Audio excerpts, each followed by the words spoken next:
بسم الله الرحمن الرحيم.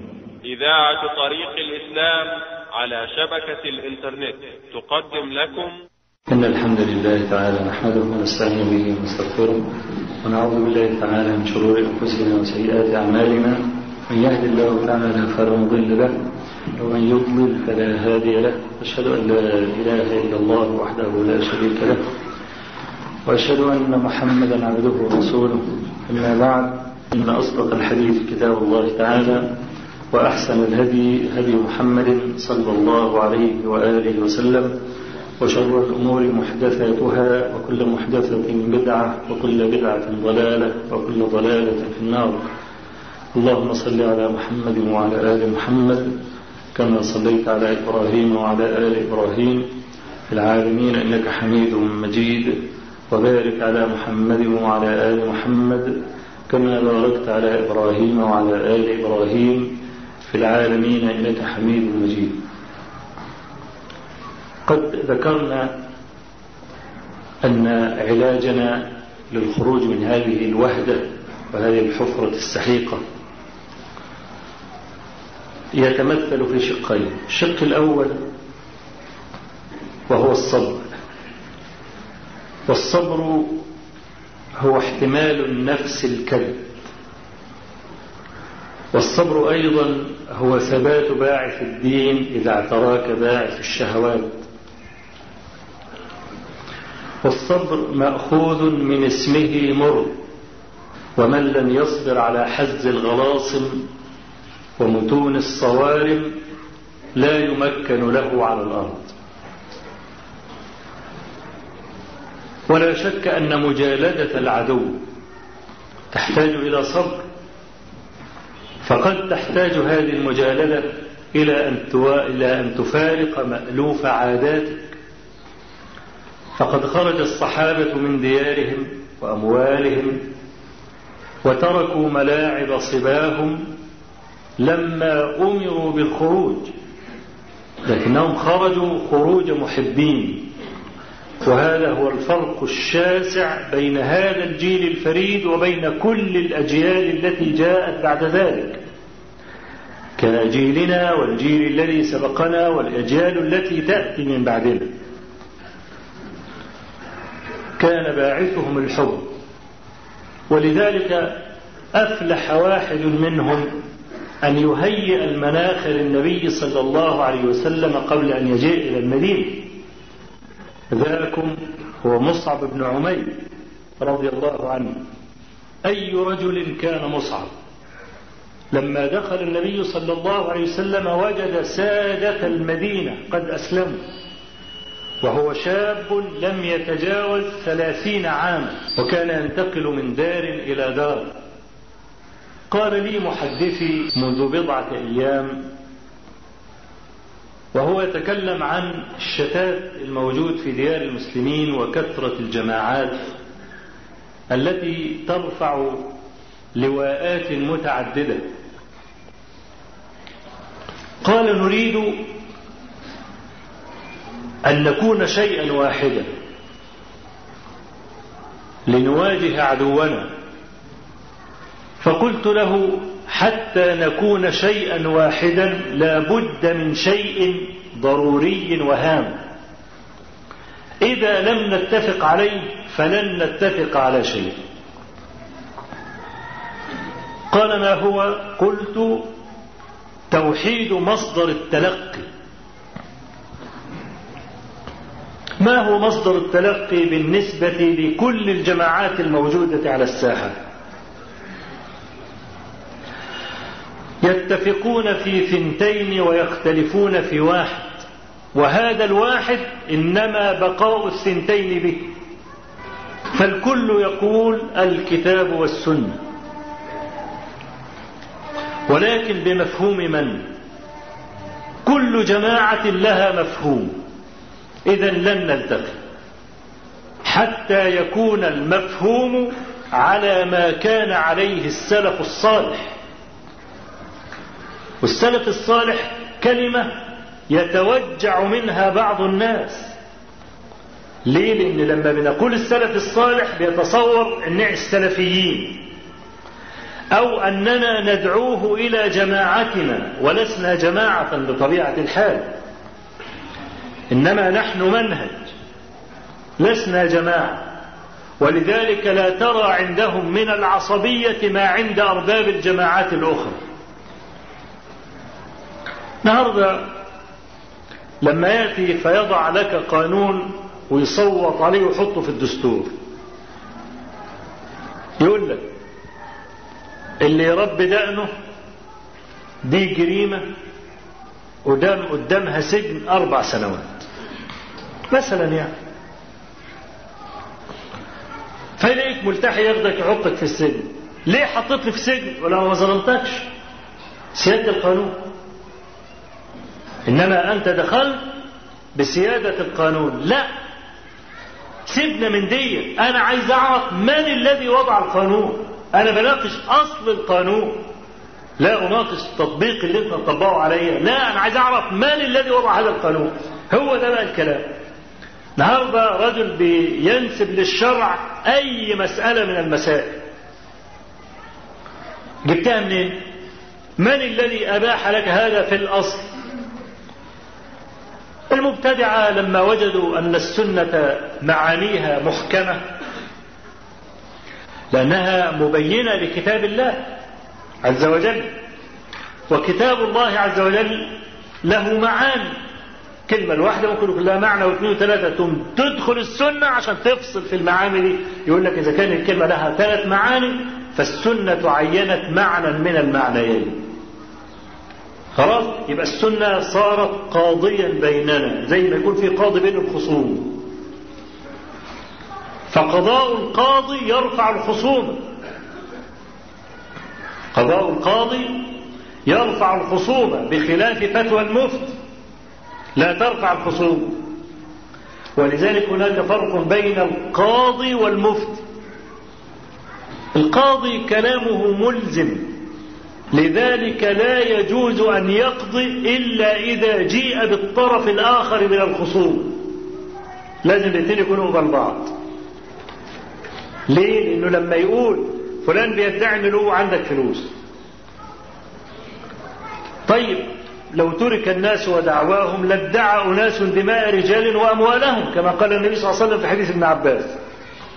لو كل واحد سيبناه يقول زي ما هو عايز، ممكن تروح تقول ده قتل ابويا ده قتل اخويا كده اهو، خبط لزق كده اهو. فالقاضي اذا واحد ادعى ان له عندك مبلغ يجيبك ويقول لك الراجل ده له عندك فلوس، لا، يقول للمدعي معاك ورقه، معاك شيك، معاك كمبياله، معاك اي حاجه؟ لا، ما عنديش. يبقى ما بقي الا يمين النافي. طالما المدعي ما عندوش مستند، ما بقي إلا يمين الذي ينفي القضية. احلف بالله إنه له عندك فلوس، تقول والله العظيم ما له عندي ولا مليم، انفضت الخصوم. ما يقدرش القاضي يعمل أكتر من كده إلا إذا أثبت ولو بالحيلة بينة له على المدعى عليه. لكن حيث المسألة كده خلاص. طيب طلع الراجل ده له فلوس، سدد الفلوس، لا مش مسدد، فين الشرطة؟ تعالوا خذوه حطوه في السجن. يبقى قضاء القاضي له جهة تنفيذية ولا لا؟ له جهة تنفيذية. عشان كده ما اقدرش ادخله السجن الا لما اسمع الطرف الاخر. تمام؟ ده القاضي. انا مفتي، جالي واحد ليه عند فلان فلوس، هات يا فلان اخوك له عندك فلوس، ايوه، اديها له، لا مش مداله. يا اخي اتق الله، يا اخي حرام عليك، ما يصحش. بدل ما كنت من حسناته والكلام، يا عم انت روح هون انت كمان، خلاص عملت اللي عليك. ما اقدرش اعمل له اكتر من كده. يبقى انا كلامي ملزم ولا غير ملزم؟ كلامي غير ملزم كمفتي، انما القاضي كلامه ملزم. خلاص. فلما نيجي نقول السنة قاضية على الكتاب، أي أنه إذا كان هناك لفظ مختلف عليه في القرآن يدي معنيين. طب إيه المقصود بالمعنيين؟ ممكن يبقى المعنيين ضد، مش معنيين متلائمين، لا، معنيين ضد بعض، زي ما بيمثل أو يمثل الفقهاء بكلمة القرب في القرآن. والمطلقات يتربصن لأنفسهن 3 قروء. القرء في اللغة الحيض والطهر جميعا. خلاص؟ يبقى امرأة في أقرائها يبقى إما في حيضها وإما في طهرها. طب الطهر والحيض مرتين ضد بعض. طب احنا عايزين نفصل أي المعنيين أولى، لأن هيترتب عليه أحكام شرعية. نقول نبص في السنة، ومن السنة داخله تقول الطهر قرء أو حيض، زي ما تكون المسألة واردة في الأحاديث. خلاص؟ يبقى خلاص نقول يا جماعة النبي صلى الله عليه وسلم قضى بكذا، صارت السنة قاضية. تمام؟ فالنهاردة لما واحد يقول لي الكتاب والسنة، وكل الجماعات الإسلامية على الساحة تقول القرآن والسنة، طب وما المختلفين ليه؟ لما القرآن والسنة كلكم كده القرآن والسنة مختلفين ليه؟ لأن كل واحد واخد القرآن بمفهوم، واخد السنة بمفهوم. طيب القرآن قطعي الثبوت، أغلب آياته ظنية. ظنية بمعنى إيه؟ تحتمل معنى واثنين وثلاثة. طب السنة لما وجدوا أن السنة كمبين للقرآن، وعادة المبين أن يكون محكما أو يكون واضحا، بلاش محكما دي، أن يكون واضحا واضح الدلالة، قال لك طب ما السنة كده هتتعبنا، طب ما نعمل شوية أصول كده، كل ما واحد يجيب لنا حديث نهب فيه. قال لك زي إيه كده؟ قال لك ما هو اختلاف الأمة دي كلها في إيه؟ 73 فرقة مختلفين في إيه؟ مختلفين في مسح الخفين، ولا مسح ربع الراس، ولا 30 شعرة ولا 40 شعرة، ولا مسح الأذن ظاهرها وباطنها، ولا الذراع لحد هنا ولا لحد هنا. قال لك لا، ده ال 73 فرقة اختلفوا في الإيمان، في العقيدة. خلاص؟ قال لك خلاص الأحكام الجزئية دي، الحلال والحرام ده مفيش منه مشاكل، هي العملية كلها في العقيدة. ايه رأيكم نقعد مع بعض كده ونحط أصل كده، كل ما واحد يجيب لنا حديث نقول له لا يقبل في العقيدة إلا التواتر. يعني ايه يا ابو لمع؟ قال لك 20 واحد يروه، 30 واحد يروه، يا جرير أين الله؟ من اللي رواه؟ معاوية بن الحكم السلمي. ومن معاه؟ مفيش. لا، على حسب الدستور اللي انا حاطه بيقول ان اي خبر في العقيدة لازم يرويه 10 وانت طالع. انا مش هقعد اطبق معاك وننزل في المعجنة احنا الاثنين. انا عايز اسأل سؤال، مين اللي حط الاصل ده؟ جبتوه منين؟ نفسنا نفهم بقى، نناقش المسألة من اصلها، مش تقعدوا بقى تناقشوا في الفرع والاصل معوج. لا، كان زمان جماعة بتوع التكفير لما كنا نقعد نناقشهم، اول ما نقعد القعده ايه رايك في الحاكم؟ ما كناش بقى نعرف بقى ان في حاجة اسمها اصول المناظرة، ولا يستقيم الظل والعود اعوج، ولازم نأصل اصول اذا اختلفنا فيها بقى كل واحد يروح، اذا اتفقنا عليها نكمل. خلاص؟ ما كناش نعرف المسألات. ليه طالعين اول ما تعلمنا كلمتين لاقي وجينا ندعو الناس، لان الناس بتستجيب. اغرانا هذا ان احنا نفضل ندعو، نقرا ونقول. خلاص؟ ما بصناش بقى للمناظرات، وما كناش نعرف ان هيقابلنا بقى الحجارة في السكة. كان الواحد جاب فاس معاه من اول الطريق، ما كناش نعرف. فواحنا ماشيين تبص بقى حجر، طب نشيله ازاي ده؟ ما انا عايز اقطعه عشان اشيله، مش عارف اشيله، نقعد نهابش فيه، ضوافرنا تتخلع ونخر دم ونخبط في بعض والكلام ده. كنا نقعد نتكلم، نقعد بقى نعجن ونطجن مع بعض، وفي الاخر نقوم بنسب بعض. خلاص؟ لا، قبل ما نناقش الحته دي نيجي نشوف بقى ما هو الكفر وما هو الايمان، ومتى يكفر الرجل، ومتى يكون مؤمنا، وان خرج من الايمان فسقط في الاسلام يبقى يطلع من دي بايه، واذا خرج من الاسلام راح الكفر يخرج بايه. ده اللي المفروض نناقشه. بعد ما نحط القاعده نقعد بقى نناقش. عايز تتناقش في ايه بقى يا سيدي؟ عايز تكفر مين؟ اللي انت عايز تكفره هات، واحنا نقعد نتفاهم كافر ولا مش كافر. هو ده الشغل. فإحنا بنقول بقى قال لك العقيدة ومش بتاعه وهيغلبونا بالسنة، ونقول له أين الله؟ هيفض الموضوع خلاص ويثبت لله جهة العلو. يبقى احنا أحسن حاجة نعمل قواعد ونتفق عليها كده، ونقعد بقى نجيب من السنة المتشابهات عشان نظبط القواعد دي. إذا حاول يهدمها نقول له طب ايه رأيك في الحديث ده هو؟ مش الحديث ده هو بقول زي ما أنا بقول؟ يبقى أنت كده هتهد الحديث. يبقى أنت الأول سلك نفسك من حديث يا حبيبي، على ما تسلك نفسك من حديث يوم مطلع لك حديث خلاص تفضل بقى تهابر فيه، وسيبنا القاعدة على جنب. أكثروا من الشبهات، والقاعدة لا تسمى قاعدة إلا إذا انتظمت كل جزئياتها تحتها. يعني إيه؟ يعني يقول لك إمتى نسميها قاعدة؟ يوم ما يكون كل جزئية تنزل تحتها والقاعدة دي تشملها وما يخرجش عنها حاجة. طب القاعدة دي ما يقدرش واحد يعملها ولا اتنين، يبقى القواعد دي جت ازاي؟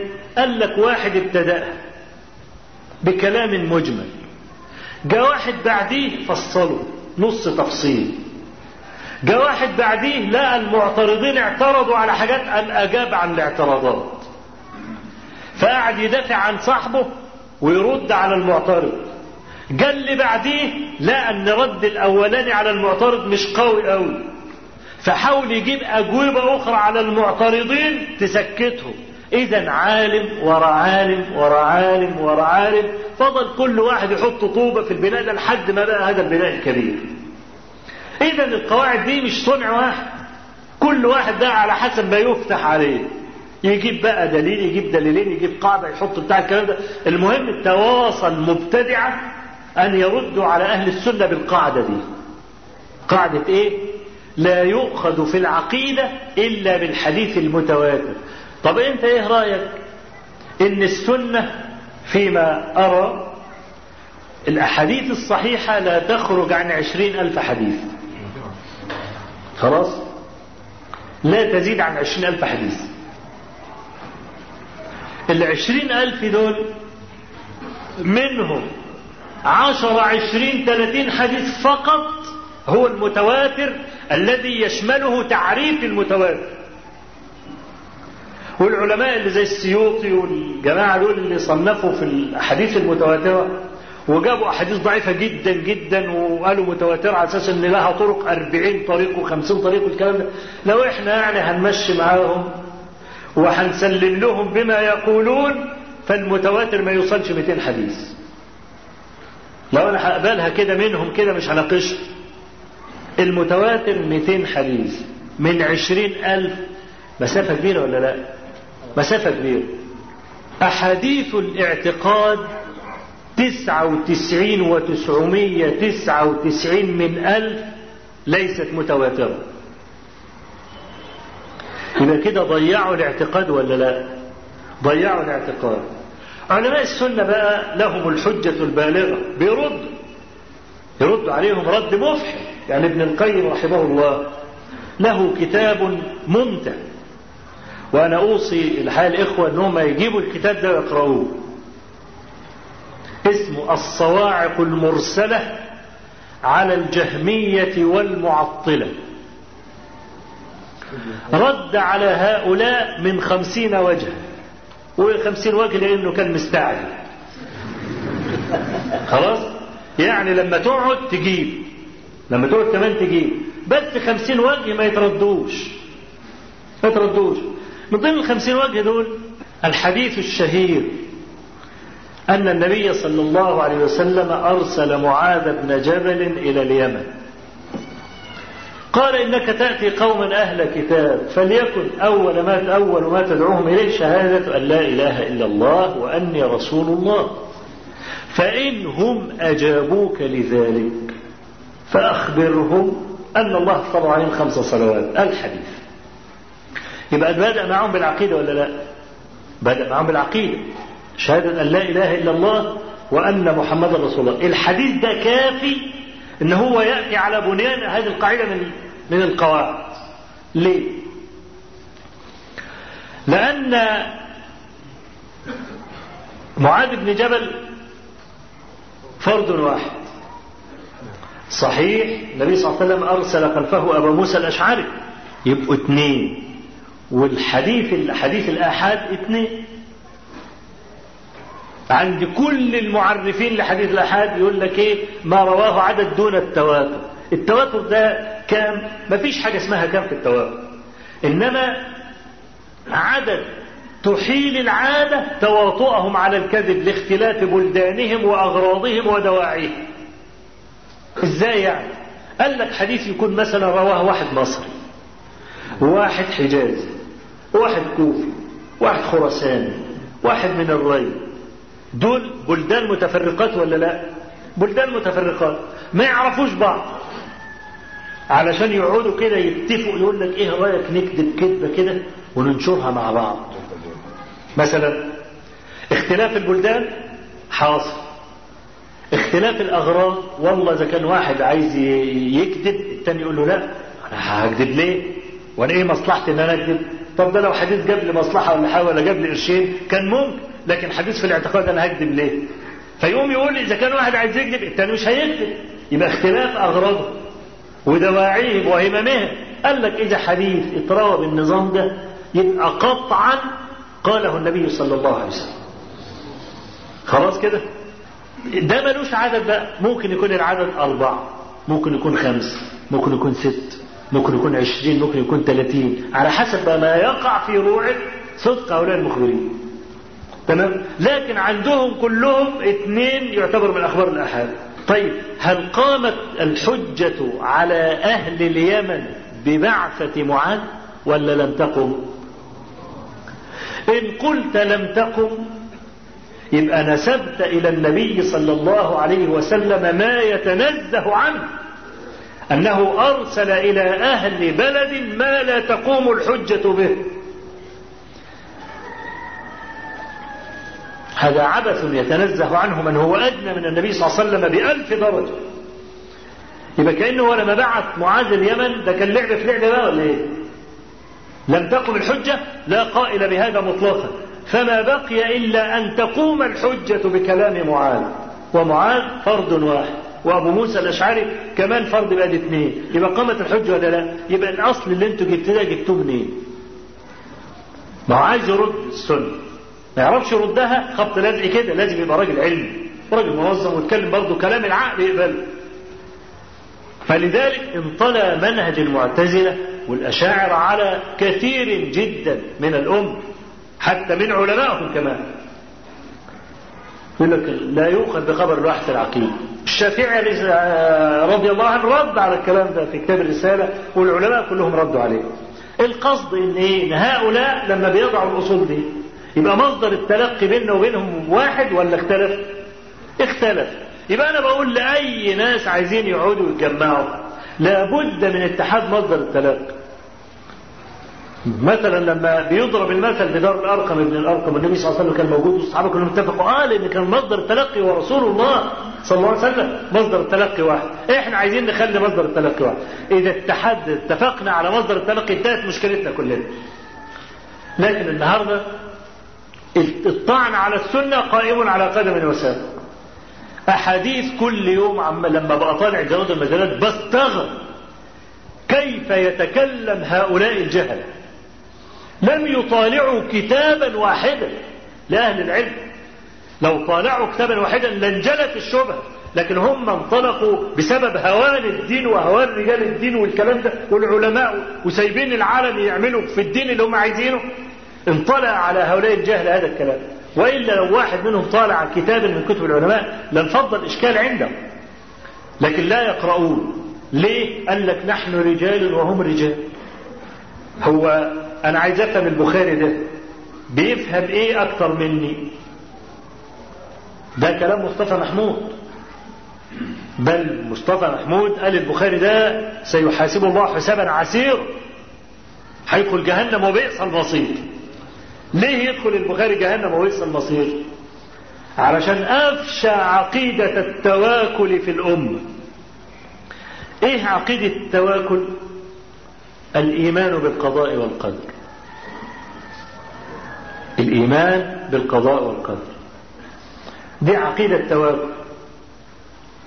ايه اللي في ايدك ترد به الكلام ده؟ إذا الشعب يوما أراد الحياة فلا بد أن يستجيب القدر. من قائل هذه العبارة؟ صلى الله عليه وسلم ولا رضي الله عنه؟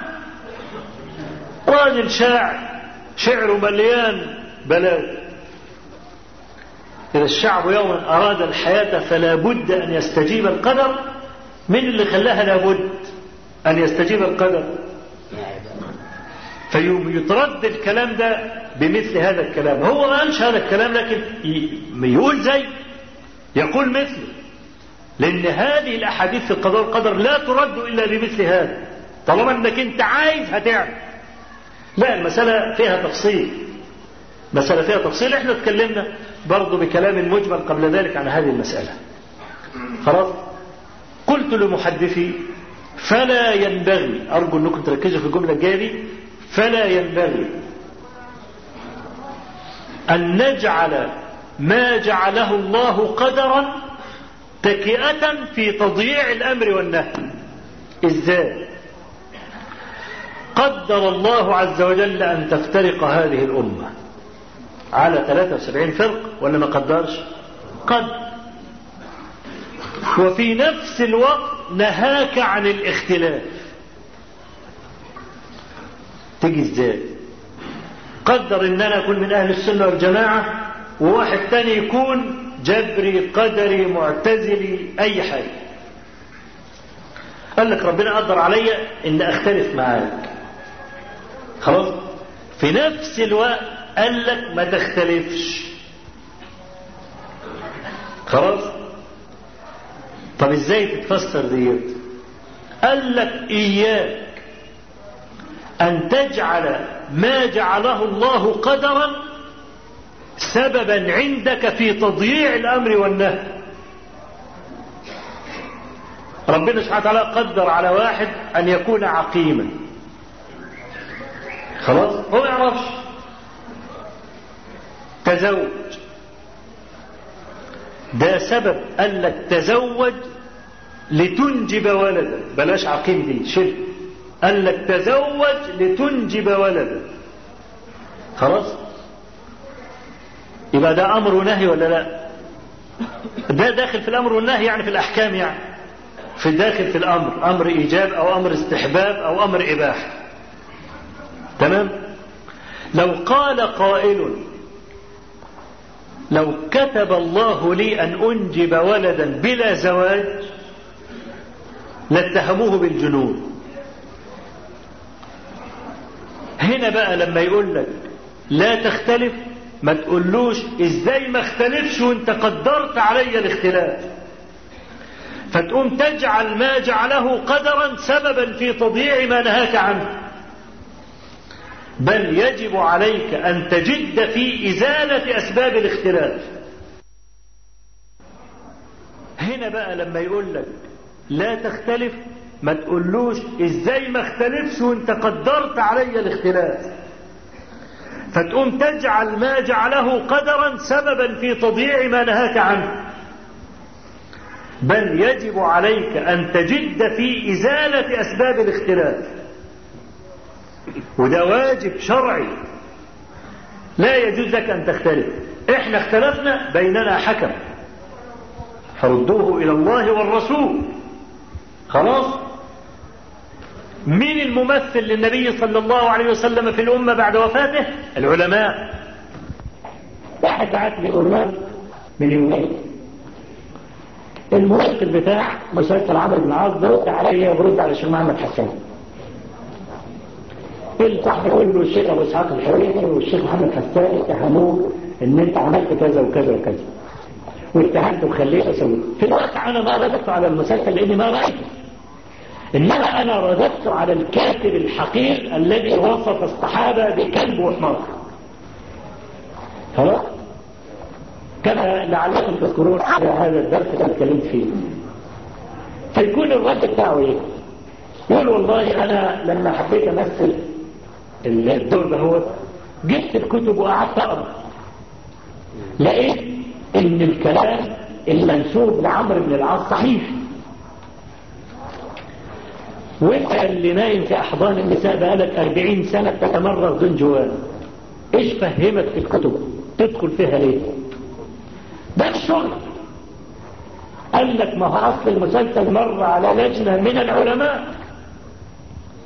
واقروه، اي مسلسل ديني لابد يمر على لجنة من العلماء ويقروه، وبعدين بعد ما يقروه انا بمثل بقى، يعني هو بياخد على الجانب، انا بقول بالفم المليان وعيني وسعت له، ولا واحد من هؤلاء الذين قرأوا السيناريو يعرف شيئا في علم الحديث ولا يعرف كيف ينقل الخبر ولا يعرف شروط الحديث الخمسة علشان يطبقها على اي خبر. تمام؟ اذا اضفنا الى ذلك ان اخبار التاريخ تختلف عن السنة والسير، اخبار التاريخ بتتاخد من افواه اي متكلم كان، ان شاء الله يكون ابو لمع، طالما بيتكلم في الحدث انا هاخد كلامه. طب ايه اللي يعرفني بقى ابو لمع من خواجه بيته؟ قال لك الاسناد، اقول له شوف بقى مين اللي حدثني فلان عن فلان عن فلان، اقول له استنى بقى اما نشوف الرجال اللي نقلوا الكلام ده، فلان الفلاني ما درجته من الثقة والضبط والاتقان، ابص في الكتب واشوف العلماء قالوا عليه، قالوا عليه ثقة ثبت ودرج الفاضل وكويس مش عارف كده، خلاص قصد القنطرة. اللي بعديه اجيب قصد القنطرة، نفضل نقصص القنطرة لحد ما نعدي البحث، خلاص طلع بقى واحد كذاب في اصل وش، واحد حرامي وواحد نص واحد بتاع الكلام ده، يبقى يترد الكلام. فقال لك كتب التاريخ النقل منها ينبغي ان تكون حذرا وانت تنقل لكتب التاريخ. ليه؟ قال لك لان مش اللي راوا التاريخ علماء افاضل. حصلت معركة مجزرة زي ما حصل مثلا في موقعة الجمل والكلام ده، هي خصومات مش بتحمل البني ادم على ان يفتري او على الاقل يفهم غلط. لو كان رجلا تقيا ورعا هيفهم غلط. ليه؟ في خصومة، انا عندي خلاص انفجر من خصمي، ايه اللي ممكن اتصوره عن خصمي؟ واخدالك؟ يعني مثلا بينه وبين واحد خصومة، بصيت له كده، انت بتبرق لي؟ انا لا برقت ولا عملت حاجة، انا مفتح عيني، خلاص هغمض، لا مش معبرني، ها؟ ونشتغل بقى في الموضوع. ليه؟ لان انا خصم. ايه المتصور؟ رجل خصم لاخر نقلوا واقعة هما الاثنين مختصمين فيها، مش ممكن يبقى فيه زيادة وفي نقصان وفي غلط وفي افتراء كمان. يبقى احداث التاريخ كلها انا عشان انقلها ابص في الاسناد. طب حد حفظ لنا التاريخ بالاسناد؟ ايوه، ابن جرير الطبري رحمه الله له تاريخ الطبري، تاريخ الامم والملوك، نقل كل الكلام ده بالاسانيد. فانا لما الاقي خصومات وعالم بيشتموا ببعض ويفتروا على بعض، اقول لي يا جماعه عشان اكون منصف انا هجيب بقى الوقائع من تاريخ المسند كتفسير الطبري او تفسير البلازري او بتاع كتاب البلازري في انساب الاشراف او طبقات ابن سعد مثلا نقل برضه بعض الوقائع والكلام ده، او اي كتاب مسند نقل مثل هذه الوقائع، وامسك امسك الاسانيد وامحص هذه الاسانيد واتكلم. بعد ما اغربل الكلام ده هو اقوم انا لك اقول لك موقف الصحابه من الفتنه كان كذا وكذا وكذا. فواحد عادي جدا ما يفهمش اي حاجه كتب سيناريو، نقى من الكتب اللي يعجبه واللي جاء على مخه ونفوخه بلا اي ضابط علمي يرجع اليه. وفي الغالب اللي بيكتب السيناريوهات دي ما يعرفش قدر الصحابة ولا يعرف بلاء الصحابة، ولا ان هؤلاء الناس افضل البشر بعد الانبياء، فلا ينبغي ان ينسب اليهم الا كل فضيلة تتناسب مع فضلهم. واذا ورد شيء يكون في نقيصة نحاول نتأول لهم فانهم اشراف، لا نعاملهم معاملة ابناء الناس. هو الحدوتة دي كلها مش عنه، فداخل بقى في كتب التاريخ اللي كلها عقارب وافاعي وحيات، وعمال ينقي بقى كحاطب اليه. بعد ما كتب السيناريو عرضوا على عويل، بص فيه وقال لا دي ما فيهاش حاجة، لا نحذف ديت عشان دي مش ولا بد نعمل دي. طب لما حذف بايه؟ حذف بما عنده من توقير الصحابة، الحتة دي قال لك دي ما تليقش بالصحابة، ما ينفعش دي.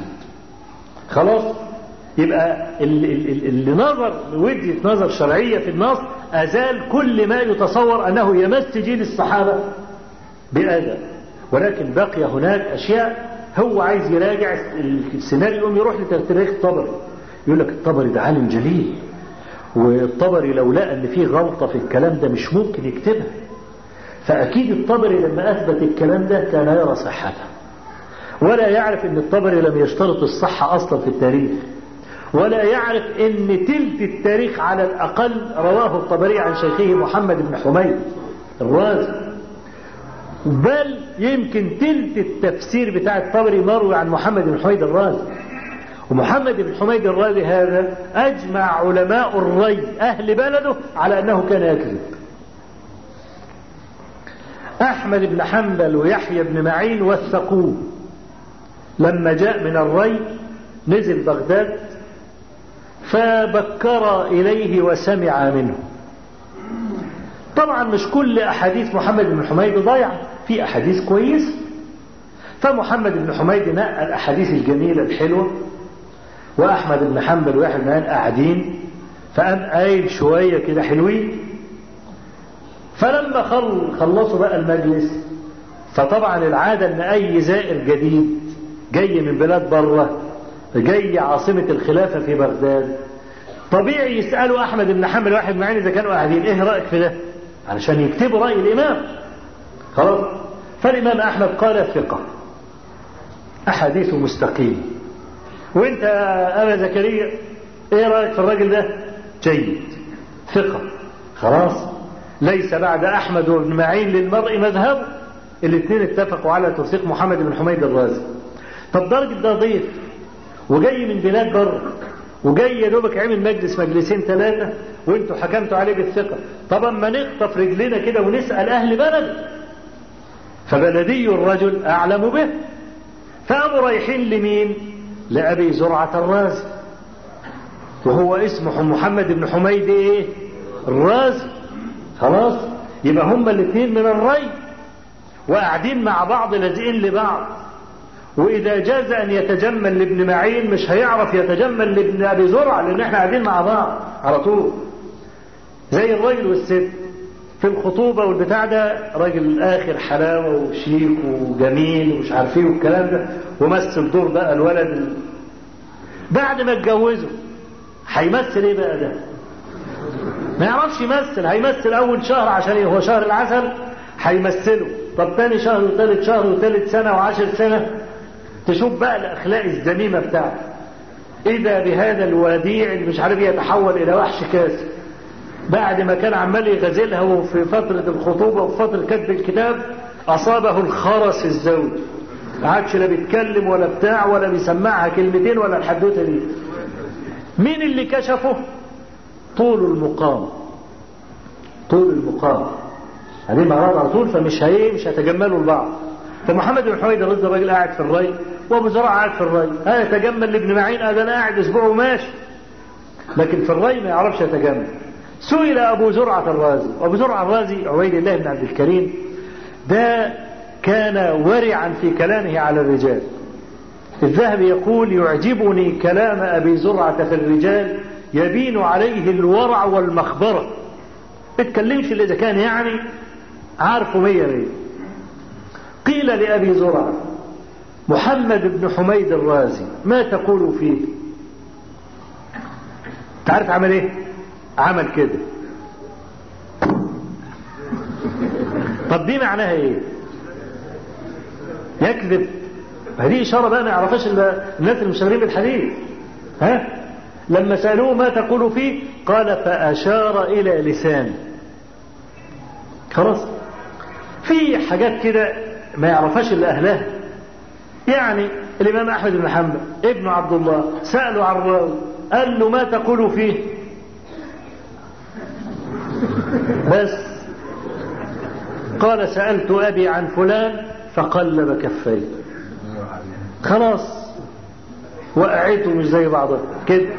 خلاص، يسألوا عن واحد تاني ما تقول فيه؟ يقول له كذا وكذا كذا وكذا مش عايز يتكلم فيه، بس خلاص عرفنا من كذا وكذا ان الراجل ده مش كويس، يا سيء الحفظ، يا دينه تعبان، يا عدالته ساقطة، اي نوع من انواع الجرح. خلاص. يسأل ابو حاتم الرازي ما تقول في فلان؟ يقول بين يدي عدل. بين يدي عدل ده جرح ولا توثيق؟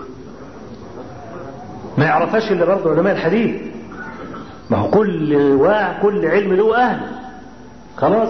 بين يدي عدل دي لو قابلت واحد من كتاب السيناريو يفهمها ازاي ده؟ والله ما يعرف يقرأ.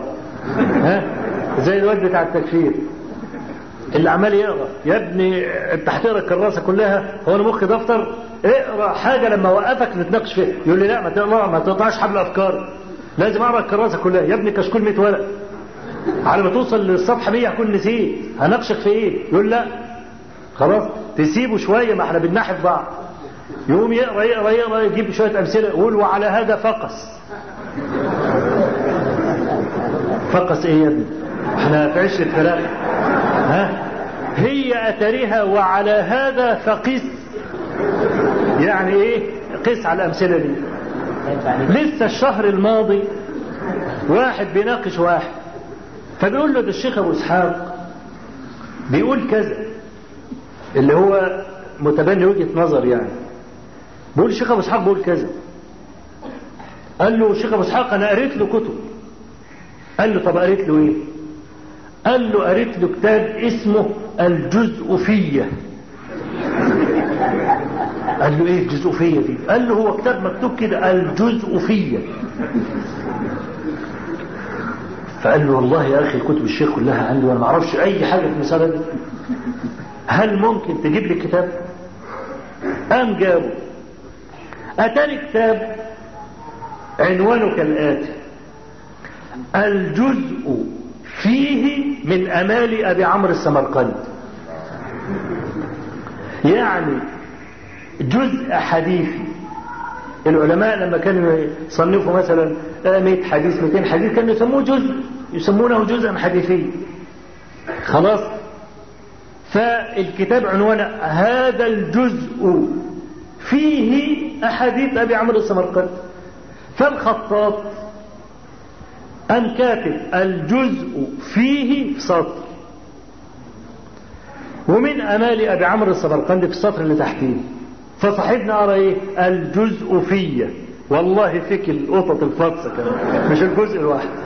ها فتخيل بقى لما يكون انسان لا يحسن يقرا، مش عارف يقرا العنوان، يدخل بقى في الاستدلال والادله المحتمله المعنى واثنين وثلاثه واربعه، يروح فين ده؟ فالنهارده كل احداث التاريخ لابد من تمحيص، ما يعرفش يدخل في هذا البحر المحيط الا المحدث العالم بالاسانيد. فالنهارده احنا لما بنزيف وقائع وردت لان اسانيدها ضربه، رواها محمد بن حميد الرازي ولا مخنف بن لوط ولا هؤلاء التلفة الهالكين دول، احنا بنعرف ان الخبر ده لم يصح بسبب ايه؟ النظر فيه. لكن ده يعرف ايه؟ فيقول لك العنوان نور الشريف يرد على شيوخ الكاسيت. خلاص شيوخ الكاسيت. احنا ردينا بالادله العلميه، عندنا علم فردينا بيه. ده عنده ايه؟ مفيش، ما عندوش حاجه سوى انه ايه؟ قاعد يقرا فقرأ فاقتنع. فلما يكون واحد زي ده ليس مؤهلا اصلا ان ينظر في كتب الشريعه ويبقى له رأي ويتحط، وانا كمان اقعد ارد عليه واقعد ارد على ده وده وده وده، الكلام ده متى يصل الحق الى اهله؟ يبقى احنا عايزين كتائب من العلماء، عشان ما بقاش انا الواحد عمال اقاتل في جبهه طولها 100 كيلو. اذا جاز ان انا اصطاد عدو هيدخل من هنا، فاللي هيدخل على بعد 3 كيلو هيدخل مني، على ما حصله يكون عدو. فيبقى المفروض يكون بيني وبين كل واحد متر واحد، عشان اذا فلت مني اخويا يصطاد. طب تيجي ازاي ديت؟ الا اذا كان هناك شباب محتسب بقى في طلب العلم، بيطلب العلم على اصوله ومضيع شهواته وامنياته ومخليها ورا، عشان الأمة دي محتاجة أن يرجع مجدها مرة أخرى، ولن يرجع إلا بالعلم. العلم ده توحيد مصدر التلقي، وتوحيد مصدر التلقي عايز صبر. يبقى إذا لما ربنا سبحانه وتعالى ذكر الصبر والتقوى، الصبر مش كلمة كده، ده أنت هتصبر على جهاد الدعوة وستصبر على جهاد العدو، الاثنين، وكلاهما يحتاج إلى صبر. والتقوى بقى دي إن شاء الله لها معنى يعني وقت آخر. أقول قولي هذا وأستغفر الله العظيم لي ولكم، وصلى الله وسلم وبارك على نبينا محمد، والحمد لله رب العالمين.